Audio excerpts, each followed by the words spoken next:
Good evening. Welcome to Daisy Blue and You. Before we get started tonight, I want to say thank you to all the new subscribers and a special thank you to Dane Calloway for sending people my way.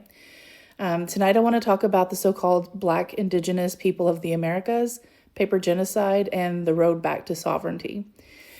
So I will start by saying if you are of the lighter skin type, this podcast, this episode might make you a little bit uncomfortable, but that's okay. Has to come out. Truth has to always be told one way or another. So because this is not new, it was always hidden in plain sight, and it is a story that most of us were taught in our history class during school, but it's not complete. It's engineered to justify land theft. And we were taught that the land in the Americas was discovered. We were taught that indigenous people were scattered, primitive. They eventually disappeared. We were also taught that the so-called Black people in the Americas were not even from America. They were from a whole nother place. This all was not true. We already know that now, but growing up, you just understand what you're taught and you have faith in what you're being told. And then when you slow down, when you look at land and cities and trade routes and the continuity of families, you realize something that's foundational, that people were already here. They were present, they were organized, they were rooted and governed. Before Europeans arrived, the Americas were not empty wilderness just waiting to be civilized. They were homes to large, permanent, complex societies where they had cities and populations in the tens of thousands, if not more. They had agricultural systems that fed entire regions. They were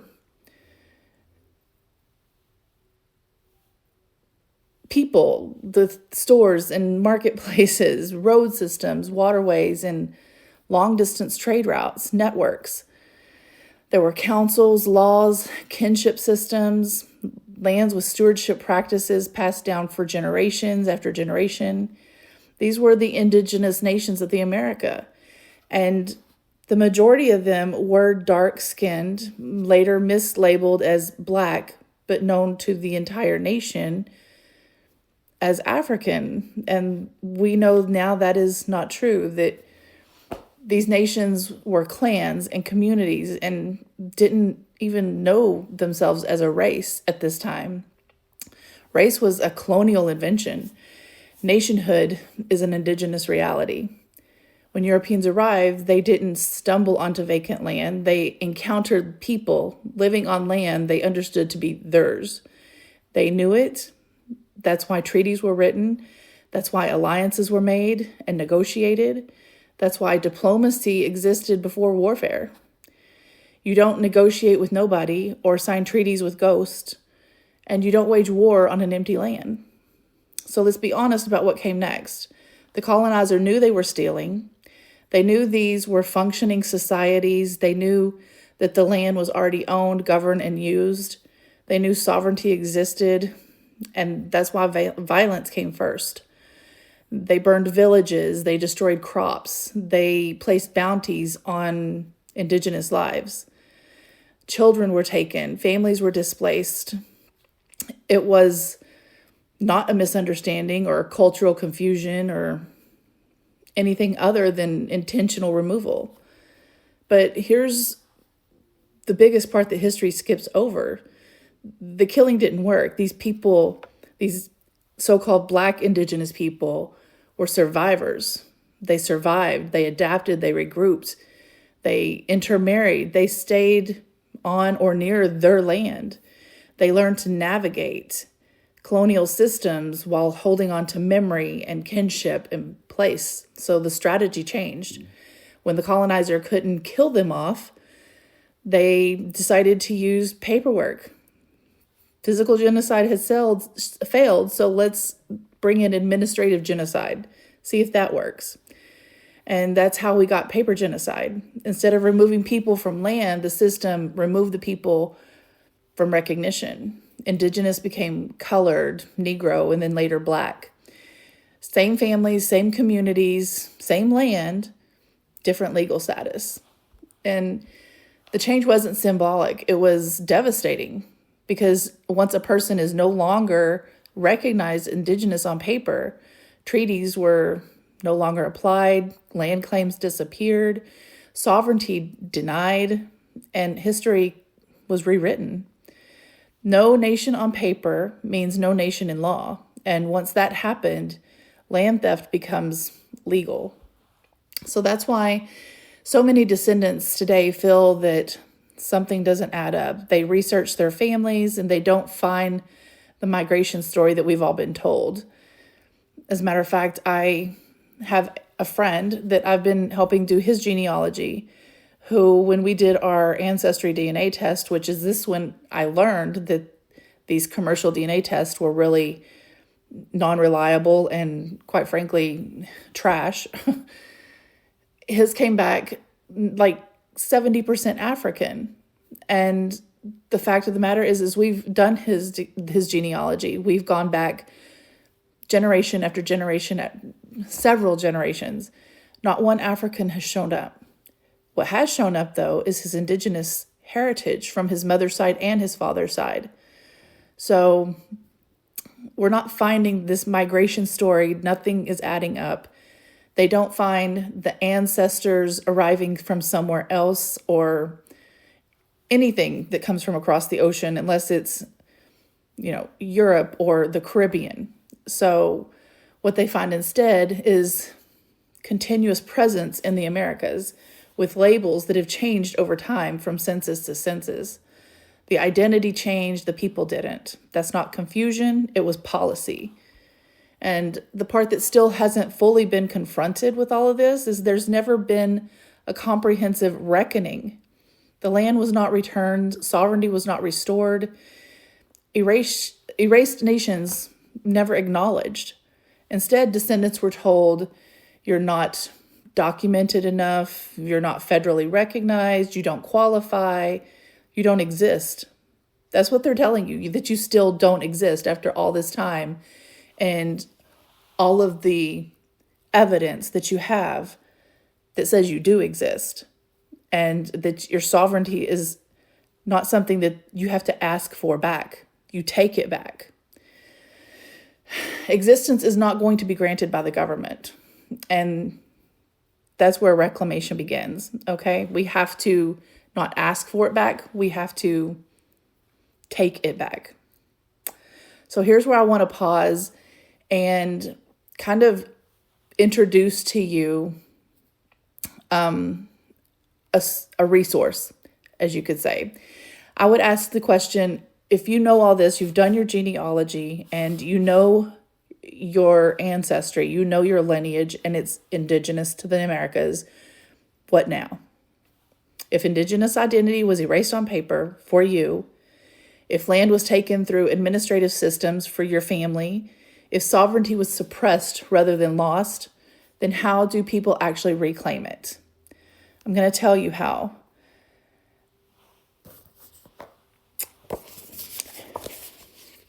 You go into the captions below this video and you grab that link out of there and you get this book. It's called The Roadmap to Reclamation: How Indigenous People Lawfully Reclaim Identity, Land, and Nationhood. It's by Mark Anthony Perkins, and we're going to read a little bit from it tonight, okay? So let's get right into it.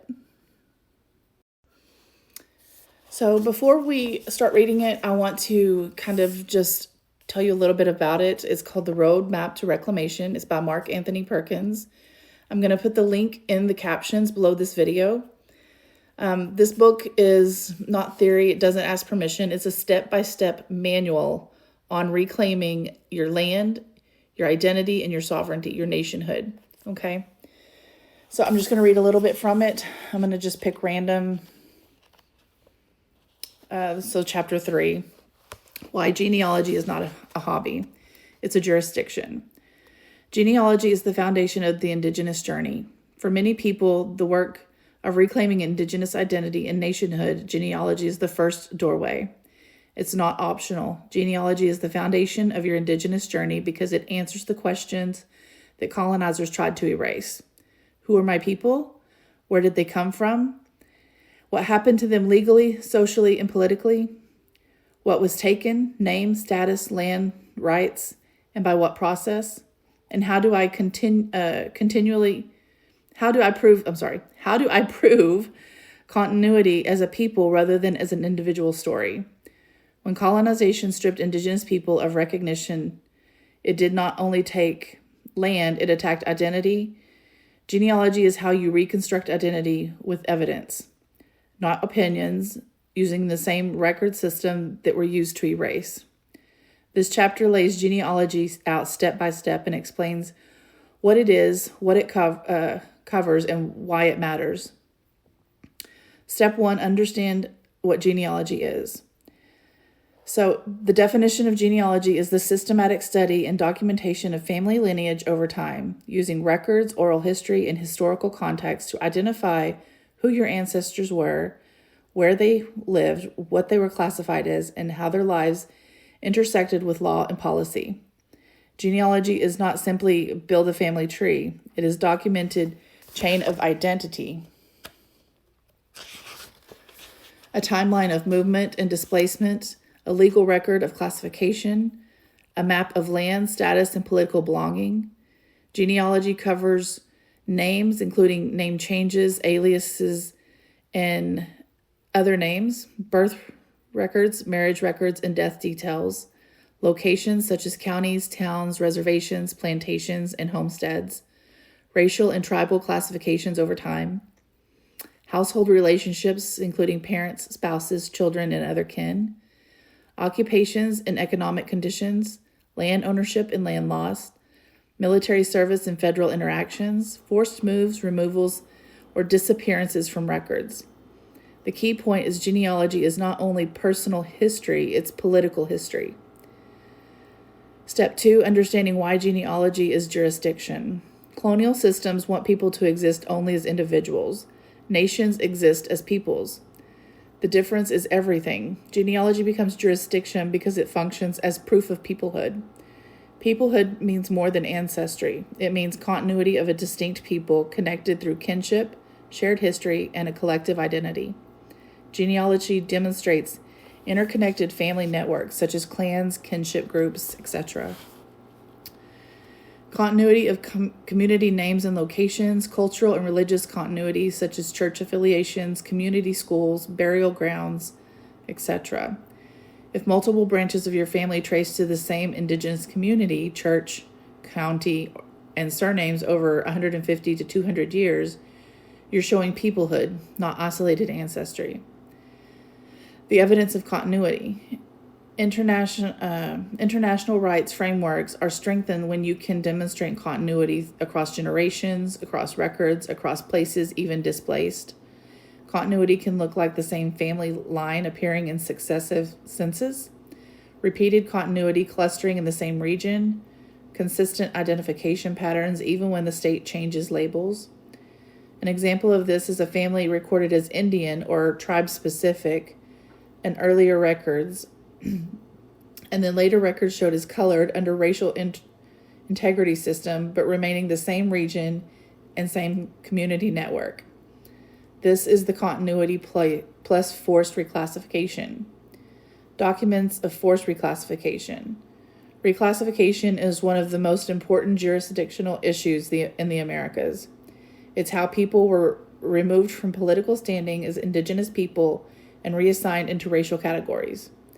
Genealogy doesn't reclassify by showing a shift in label across time, Indian to mulatto to colored to black or Negro. Inconsistent classifications among siblings or cousins, sudden changes after certain laws, officials, or time periods, changes in record keepers, such as a new census enumerator and new county registrar, etc. Examples of this would be two siblings in the same household recorded differently in different decades, or a family listed as Indian in church baptism records but colored on vital statistic records. Evidence of land disposition and displacement. Land is central to sovereignty. Genealogy proves where your people lived, what land they held, used, or were forced off, how land changed hands, sale, fraud, tax seizure, allotments, or intimidation. Genealogy ties families to land descriptions, treaties and removals, county boundary changes, and forced migration patterns. An example of this is a family recorded on a specific tract in one decade, then disappeared from the area right after the land auction, allotment enforcement, racial violence, or legal changes. This may indicate disposition or displacement. So this goes on to tell you so much more about genealogy. It's like 5 steps to knowing how important your genealogy is and giving you a reason to do it, because that's going to be your first step. But this book also has in the back, you're going to see, okay, so we have templates. This one is, so this template, there's so many templates in here. This template is the template to the letter to international bodies, okay? So if you want to reclaim your nationhood, reclaim your sovereignty, reclaim your identity, and you are, say you're like me. Let me give you a story. If you're like me, my grandmother, my great-great-great-grandmother was full-blood Shawnee Indian. She married a French Huguenot. They had 2 children. Her daughter was my grandmother, next generation. She also married into a French family. Then my grandmother, grandfather, and all of my aunts and uncles, 14 kids, of the 14, 10 of them were massacred with my grandmother and grandfather. Of those 4 that survived, that's my lineage. But they were sent instead of sending them back to the reservation, they sent them to live with their French family in France. So they married French. It literally took 3 generations for any type of color that I may have had to whitewash me. So that being said, I have literally no way of getting into any federally recognized tribe, which the more research I've done on them, the more I'm okay with that, because I feel like that is just another way of having federal control over me. And I don't want to do that. So what I do want to do, though, is be part of a nation, a sovereign nation, and that's where this book comes in. That's what's going to help you do, is create your own sovereign nation. Take back your sovereignty without asking for it, and tell them, don't ask, you tell them that you're creating a nation, and this has all the templates to do it. So, including who you have to notify and how you have to notify them. Okay, so here we go. So the book is, again, Road to Reclamation. It exists because for generations, Indigenous people across the Americas were subjected to forced reclassification, administrative erasure, land disposition, and policies that criminalized or suppressed Indigenous identity. Many descendants were told that they weren't enough, that they were undocumented, that they didn't belong by governments, by institutions, by the very people that erased them, even sometimes by the very people that should have accepted them as, other tribes said the same thing. And this book exists to correct that lie. And again, genealogy is one of the most important things you can do before you create your nation. You can document who your people were, where they lived, how they were classified, what land they occupied. It tells you your story, and it establishes a standing that not only will hold up in court, but will hold up when you create your nation. Another critical point this book is going to explain is how nations are declared, not granted. This is the most important point. If you hear nothing else tonight, hear this. Colonial governments do not invent sovereignty. They only attempt to control it. Roadmap to Reclamation walks the reader through what legally makes a nation, how governance is established, why recognition is not the same as legitimacy. It bridges history, international law, genealogy, and governance into one usable framework. You do not have to ask for your sovereignty back. You do not have to ask for your identity. They never took it. You're not going to ask for it back because you've always had it. You let them know that it's yours, you're taking it back, and this is who you are. You notify them. You don't ask for anything. This book also addresses paper genocide directly, how indigenous identity was erased through records, classifications, administration systems, and how erasure can be documented and reversed. No symbolism, just 100% lawfully. It frames reparations not as charity or guilt, but as repair, because they owe you reparations. Repair for stolen land, repair for destroyed governance, repair for erased identity, broken treaties, restores balance. Clarity demands gratitude. Those are non-negotiable. This book also shows how Indigenous people can prepare submission-ready documentation. That's what I was telling you, the templates. The templates, all you have to do is make a copy of them, fill them out, you're good to go. Submission-ready documentation for international bodies using legal instruments like UNDRIP and ADRIP, tools that exist right now, not in theory. And this does all of this with real templates, documents family, community, researches, emerging nations can actually use this. This book is for people who are done asking for permission and ready to reclaim what has always been theirs. Okay? So, that being said, this is why this conversation tonight is so important, because land theft doesn't expire, treaties don't dissolve over time, reclassification doesn't erase nationhood, and because the descendants of those original communities are still here, still living with the consequences of that theft, and it was never repaired. Reclamation is not about going backwards. It's about restoring truth, dignity, lawful presence, and moving forward. It's about understanding that sovereignty didn't vanish. It was suppressed, and it wasn't ever taken away from you. It can be reclaimed.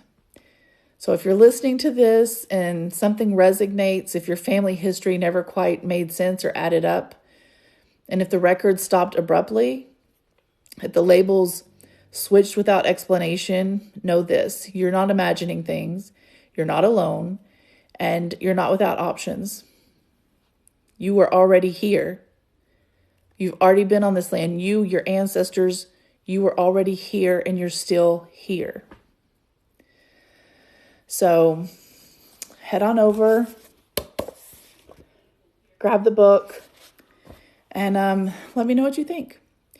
So I will be back tomorrow night. I have another book to show you guys. It's called Bloodlines and Belonging. It's an actual step-by-step guide on how to do your genealogy. I would say they go hand in hand with this one. So have a good evening. I love you guys. And thanks again for joining me. And see you back next time on Daisy Blue and You.